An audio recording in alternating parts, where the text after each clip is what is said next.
finally, Paris is getting tough on fighting pollution. Cars built before 1997, which are the worst culprits when it comes to emissions, are now being banned from the roads during the week. The Senate estimates that pollution costs France more than $100 billion each year. Paris, in particular, regularly registers air pollution levels of more than double the limits set by the EU. Elena Casas reports. This workshop in Western Paris brings classic cars that were headed for the scrap heap back to life, painstakingly restoring them and then renting them out for events and vintage races. But after July 1st, these cars will no longer be able to drive around Paris.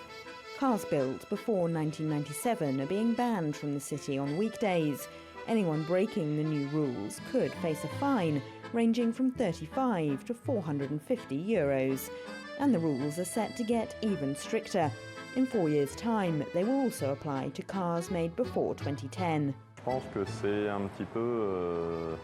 I think it's like wiping out part of Paris's history. It's always been known for its beautiful cars. All of that is going to be banned. Can you imagine all these beautiful cars no longer being able to drive through Paris? I think it's really a shame. The move could wipe out much of Maxime's business. Cars registered as vintage are exempt from the ban, but that doesn't really help him. The exemption is useless to us as a business, because if you register a car as vintage, you can't rent it out or make a profit from entering it into events. The mayor of Paris insists these old engines are spewing out dangerous particulates, making Paris so smoggy that on several days in the last year, it registered higher levels of pollutants than Beijing. Drivers' groups say at least 500,000 car owners are affected. La ville de Paris est juste en train de dire aux automobilistes. The city of Paris is telling car owners that not only can they not drive, but their cars will now be worth nothing. So it's dramatic, because behind every steering wheel, there's someone who has to go to work, or a doctor who needs to get to patients.